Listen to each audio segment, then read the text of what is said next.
Hello again, and welcome to the 20 October 2017 edition of Portsmouth This Week. Our special guest today is Jim Seveney, our Senator from District 11, which represents Portsmouth, Bristol, and a little bit of Tiverton, I believe. That's right. Jim, welcome. This is your first show, I believe, since you were elected to the Senate, and this is your first year in the Senate. I just wonder what your impressions are of the system of government we have in Rhode Island, and if you could explain it a little bit to us laymen. Okay, well, thank you for having me again. You're right, I think this is the first time since I was elected to the Senate. I'm very happy to be back.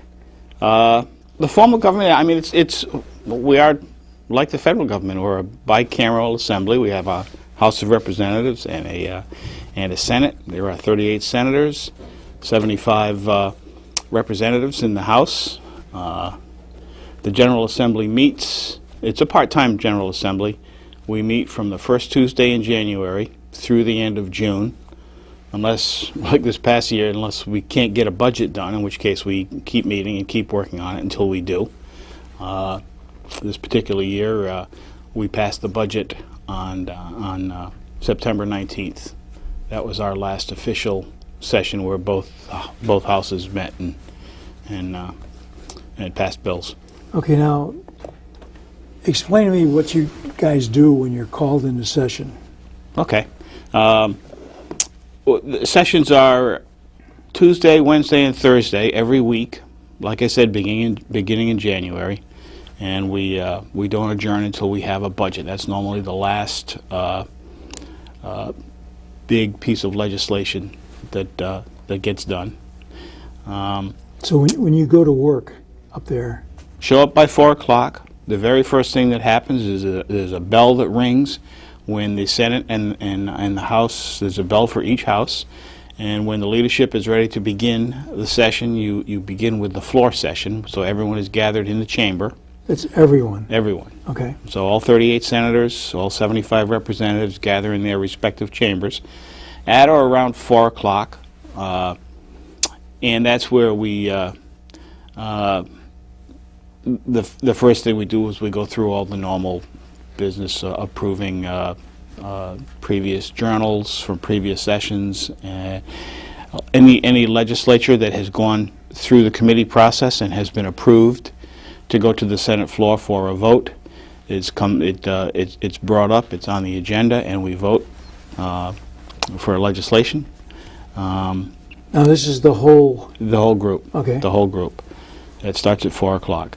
And the ceremonial stuff takes place at that time as well. So if we're acknowledging somebody, visitors or special events or anything like that, that's all done while everyone is together on the Senate floor. Because the next thing that happens is once you adjourn from the Senate floor, the real work then begins, because everyone goes off to their respective committees, and that's where your hearings take place. You take testimony from interested parties. You certainly take testimony from the sponsors for particular bills, and that's where the real work gets done, vetting and deciding what has to happen to a bill before it will eventually go to the floor to be voted on by the membership, by the chamber. The House does it essentially the same way. So typically, how long would a day last for you folks? Well, it depends. It depends upon on the bills and the hearing process, and it certainly depends a lot on the interest, controversy, all of that. Because when we have a hearing, these hearings are open to the public, and everybody who signs up gets to speak on a particular bill. So you go until everybody's had a chance to speak their piece. So sometimes that's 15 minutes, and sometimes it's 6 hours. Okay, now those are in the committee sessions. Those are in the committee sessions. What happens is the Senate staff will post. They will tape sign-up sheets outside each committee room, so people can see what's on the agenda and sign up if they want to speak to any particular item on the agenda. And when the committee meetings begin, those sign-up sheets are collected, and we take the testimony from the people who signed up in the order in which they Okay, signed. now, at the end of the day or evening up there, after you've had all your committee meetings, do you get together again as a group, everybody, or? No. Once the committee has heard all the testimony and there's no further business, we adjourn, and then that's that. So, I mean, everything that takes place in the public. Pretty much in the committee. public eye, yeah. Most of the committee meetings are on TV. You can watch Capitol TV and see. So I'm just wondering how you possibly keep up with all this stuff. I know, do you have a staff that helps you? Well, the leadership has a staff, and then there is a large staff that supports both houses for vetting the legislation, making sure that when you submit a piece of legislation that it's legal, that it doesn't already exist in the law somewhere. So there's a sizable legal staff, legislative counsel. It's kind of reviewing. They review everything. Okay. So that the senators, the representatives submit the legislation that they want. Oftentimes it's high level. I mean, it's notional. I just submitted a piece of legislation to outlaw the bump stocks in the state. So the first step will be what laws are already on the books, and then they'll write it up properly in the right place where gun regulations Where it and fits laws, into everything else. where it fits into the existing body of law. Yeah. I always wondered how somebody has to put this into legalese, I guess. Right, Yeah, right. And it's all reviewed by, so you must have some lawyers up there. Oh, yes. Each committee has a lawyer. They have a clerk. So the committee staffs are pretty robust, and they do the large preponderance of the preparation and all that, because there is a lot of paper still that has to fly around the State House when you want to get a piece of legislation done. They have everything prepared, so when you walk into the committee room, you're ready to go. And we start right in. Certainly the members of the committee will discuss among themselves, and then they open up the floor, and people can come up and speak to whatever issue they wish to be heard on. And when that's all done, we adjourn, and that's pretty much it. Yeah. Like I said, sometimes it can go very late. Sounds complicated to me, but. Well, it's just like the town council process. Well, that's what I was going to say. Yeah. I mean, you were a town council member and then the president of the council for several years. Mm-hmm. Did that prepare you in a way for what you're doing now? Sure, it prepares you in the fundamental stuff, the importance of compliance with the Open Meetings Act and transparency, and making sure that anybody that has something to say gets the opportunity. The meeting process, it's all the same stuff. It's essentially, we do have a parliamentarian, but you follow the fundamental rules of Robert's parliamentary rules. Yeah. protocol, Robert's rules. So yeah, I mean, it's a good. It was a good background for going to the State Now, House. as a new senator, you went up there this year. Did they appoint you to different committees, or did Yes. you request different? Well, they ask you what your preferences are, and I guess to the degree that they can. Certainly in the Senate, because there's only 38 of us, and there's a lot of committees. Yeah, they will ask you, but really the Senate President, in the under the Senate rules, Assigns. it's his responsibility and authority to assign everyone to a committee. He assigns the chairs and the members. So what committees are you on? I'm on And Senate. does it continue next year and next year like that? Or? Yeah, it will continue for the 2-year session, Okay. and then after every election, obviously there are new people and Sure. and whatnot. So it begins all over again, and committee assignments are reassessed and reestablished by whoever gets voted as the president. Excuse me. And as you work through the process, there is some give and take, like I said. But really, it's up to the Senate President to Sure. assign you to to the committees. So I'm on the Committee on Education, Senate Committee on Finance, and Senate Committee on Special Legislation and Veterans Affairs. Okay. And the difficulty is there's sometimes overlapping time frames. I mean, these Yeah, committees, so it's certainly tough to Senate, make them all. Senate Finance meets at least twice a week. Special Legislation, Veterans Affairs normally once a week, sometimes not even that. And Senate Education is fairly busy too. That meets at least once a week. Now, let me ask you this. Do you ever, or how often, do you meet with other Democratic Party people up there? Or do you? I Yeah, mean, we do. We do. There's Is it like a caucus or something? each party has a caucus whenever the leadership, there's a majority leader, there's a Senate president, then there's the Senate majority leader and the Senate minority leader. And they essentially run the program. Okay. So each party will have a caucus whenever the majority leader calls for one. And you have one, like we have one at the beginning of a session after Election Day. They will call for a caucus, and that's to determine, what support there is for a particular person being elected as president. And the other, the majority leader and the whip. Yeah. Those are the three main. So those positions are particularly powerful in the sense that they can get other people together and talk about things, or where does their power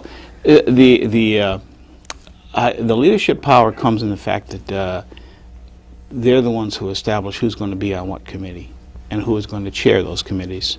So when they talk about the Senate leadership, the Senate leadership is comprised of the president, the majority leader, the Senate whip, and the chairs of the committees. That's the leadership, and everybody else, are serving members, and you serve where you're told, and the chairmanships are very powerful because, to some degree, certainly with the coordination and direction from the leadership, from the majority leader and the Senate president, that's where the determination is made on what's going to be heard. You've heard the phrase held for further study. Absolutely. Okay. Yeah. It's the chair of the committee that makes those decisions, like I said, in concert with the president and the majority leader, on whether or not held for further study means, until next week when we get more information, or forever. Now, would the chairman of these committees be someone probably with a few years under their belt up there? Yeah. Absolutely. Okay. So anyway, thank you for the tutorial. Sure. As I say, Sure. From the outside looking in, it's hard to understand. Well, some of this stuff I didn't know till I got up there either. Yeah. What would you say are your biggest challenges up there in representing, your constituents in Portsmouth, Bristol, and Tiverton? I think the challenge is the legislative process itself. It's very challenging to get a bill passed, and I found this out the hard way because my number one priority was a substance abuse prevention bill, and it made it through the Senate, but it did not make it through the House. Any bill is challenging, but when it affects the budget, it's ratcheted up a couple of notches. Yeah. Well, this had to do with the throughput from the feds into the local rather than the state coffers. Yeah, that was certainly a part of it. The issue with this particular bill was that there's already existing law that says to do certain things, but the law has some errors in it, and we're trying to fix those errors, because if those errors get fixed, it opens up some new sources of funding that don't come from taxpayer dollars. And but still there was some impact to the budget, so it got hung up, partially because of the larger budgetary issues we were dealing with anyway. But just in the general case, it's not easy to get legislation passed. There's a lot of consensus building, and a lot of people have to say, yes, I'll support that before anything happens. Okay, but in the case of that bill, Yeah. that doesn't mean it's dead, right? No, it doesn't mean Do you, it's dead. do you try to bring it back? I've already resubmitted it. So Okay. it'll come back up, and hopefully it will get back in front of committee. It's much easier when you're bringing a bill that didn't make it through and passed into law. The next session, it's easier because it'll go before the committee. This particular bill that we're talking about went to the Senate Judiciary Committee. It took a while to get through Senate Judiciary, but when it did, the output, the product of the committee is to make a recommendation for a particular bill to be passed to the Senate floor, recommending approval. So much of the voting that takes place on the floor is fairly substantial in support, unless it's something controversial. So in other words, just because it didn't go forward this year does not mean it can't go forward next year. And it'll pass through committee probably much easier than last See, time. one of the issues that's a perennial thing is the line item veto. Yes.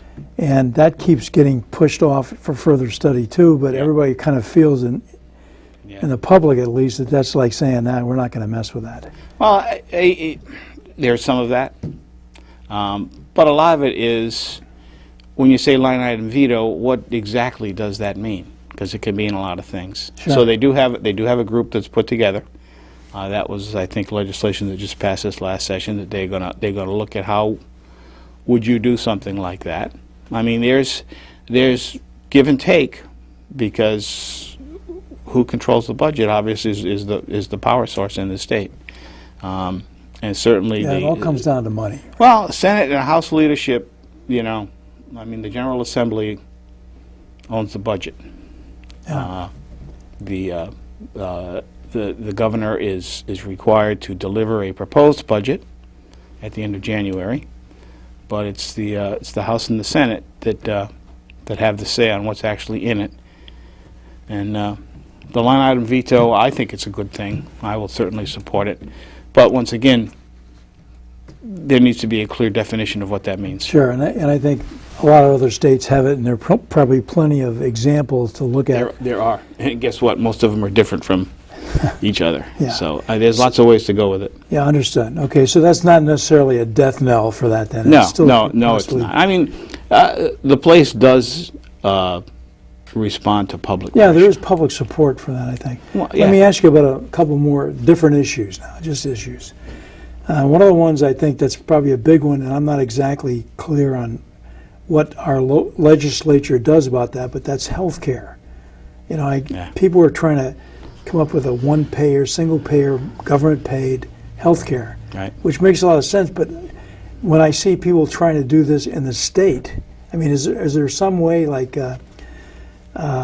Mark Ryan, one of our town councilors, has called, he's a doctor, and he's called for single payer in Rhode Island. Right. Can we even do this stuff? What is your take on this? Yeah, I believe we can. I mean, there has to be study and an understanding of how it's going to be paid for. That's always the elephant in the room. How are we going to pay for this stuff? But eventually, I think we will get there. I am a supporter of a single-payer notion. Yeah. There's lots of different perspective on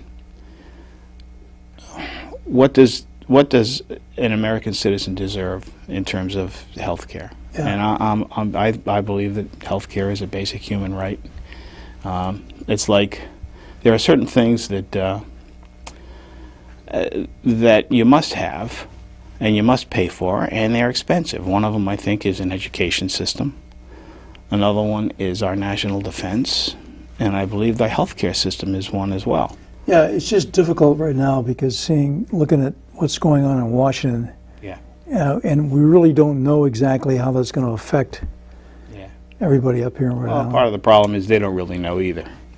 You can true. see they're thrashing awfully on what to do and how to find a consensus that right now doesn't exist. Okay, let's talk about gun control. It's another kind of current issue anyway. Sure. What's your thought? Do we need more stringent rules and laws or things like that, or what? Well, I realize it's hard to say. Rhode Island already has pretty good gun laws. They're pretty well rated nationally in terms of the robustness of the gun laws. Yeah. But you have to fill in the gaps, and there are gaps. I mean, we just filled in one. I certainly supported and voted for the domestic violence bill that just passed, and all that really does is say, okay, if you're under a court order for any reason related to domestic violence or stalking, you're required to go to your police department and give up your gun until that gets straightened out between you and the courts. Yeah. All of this seems like a no-brainer. It was very difficult, and people have been working on this for years to get this done. So that was I thought that was a big move forward. And then, of course, we've got this this horrifying tragedy in Las Vegas. Up until that point, I'd never even heard of this thing called a bump stock. Yeah, I don't think most Americans have. Yeah, I mean, it's basically a fancy piece of plastic with some springs in it that turns a semi-automatic rifle into a machine gun. Yeah. Okay. There's no reason on God's green earth why that kind of a device is necessary. Yeah. But they're not illegal. Somehow they fall between the cracks in the federal gun legislation that precludes or makes it very difficult for someone to have a fully automatic weapon. Yeah. Okay. A lot of questions still remaining on that one. That's for sure a real tragedy. Yeah. Where are we on the car tax issue? Well, the car tax passed. This was the Speaker of the House, his principal campaign promise when he was running for office, and he pushed it through. I mean, the Speaker of the House arguably is the most powerful politician in the state, and that is, it's not for nothing that people say that. He wanted this done. He had to change the structure of how it got done, principally because of the expense, because the whole idea with it was, okay, fine, you want to eliminate the car tax, that's okay. But here in Portsmouth, that car tax nets the town $2.2 million every year. Okay, so you got to hold the town harmless. They still have to get their $2.2 million, and if it's not going to come from a car tax because you eliminated it, then it's going to come through state aid somehow. So it's a question of finding the money somewhere else. Right. And presumably you did this, I guess, right? Well, not really. In the first year, they spread it out over 6 years because it's so expensive. At the end of the 6-year period, the car tax should be totally eliminated, which means about $220 to $230 million of car tax revenue needs to be found elsewhere in the budget. So we started off slow. So the first year of implementation, it only cost $25 million. But the General Assembly did not allocate that $25 million into the budget. What the budget says is the governor shall find the $25 million through efficiencies, structural changes to her departments, etc. Well, good luck with that. Well, it's all about the money. 25 million bucks. Pretty soon we're going to be talking about real money. Well, I mean, the state budget is $9.3 billion. And there's some parts of the state budget. And our state budget is very intricately entwined in the federal state aid. So you have to be very careful with what you're doing, because if you want to cut something out of the state budget, that's fine, but you could in fact be reducing the federal match associated with the particular program or the... No, I can understand that it's very complicated. Another issue that's kind of complicated as well is the Paw Sox Stadium.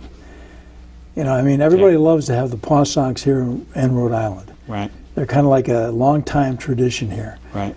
But I guess people are gun-shy because of Studio 38 issues. Yeah. What's your take on this? Well, I mean, much of the public dialogue happens in sort of soundbite form. True. And I don't mean to diminish people's concerns or their perspective on any issue. But right now you've got on the pro side, you say, hey, look, this stadium will pay for itself. No new taxpayer dollars. And on the flip side, people are saying, oh, you're not paying attention. 38 Studios, it was supposed to be like that. These are so-called revenue bonds, which means there's an identifiable source of funds to pay the debt service on the bonds you take out to make whatever you're making. Well, you know, on that side, it's, you know, we're just paying billionaires when they could easily afford to do this themselves. So somewhere in the middle, maybe? Somewhere in the middle. I mean, the truth of it is, it's an unfair comparison. The Pawtucket Red Sox have been turning a profit and providing good service to the Pawtucket and Rhode Island, Southern New England community of it's the minor only league place you can baseball afford fans. to go to see a baseball game. And they've been making money for 42 years. Yeah. They've paid off all their loans. They're in good standing with the leagues. They're in good standing with the state. And you know, it's kind of sad and unfair that these guys are being painted with a brush. You know, I can't explain what happened with 38 Studios. There was an error in judgment writ large, and the state gave a lot of loan authority to an entity that had absolutely no business track record, nor did they have people running the company that were really expert in that business. Yeah. That's not the case with the Pawtucket Red But Sox. as you say, too, these are soundbite issues, and they're Yeah. very difficult to, they're really a lot harder than that. Yeah. We But only have the fact is, there is a reasonably low risk, decent business case to do this. Yeah. But you know, every human endeavor has some risk. Like we say, we'll have to see how it all plays out. Jim, we got less than a minute left on the show here. I just wonder, how can people contact you with issues or questions? Okay. The easiest way to get a hold of me is call me on my cell phone. I think it's up on the screen. And the other way is through my Senate email address, and that's up on the screen too. I'll answer the cell phone right away, and I'll get back to you the same day when you send me an email. Okay, that's great, Jim. Hey, thanks very much for joining us. Thanks It's been for a real having me. pleasure, and we hope you come back I will. anytime you feel like telling us something. Okay. That'd be great. Thank you. Okay, folks, that's it for me, Doug Smith. See you next time on Portsmouth This Week.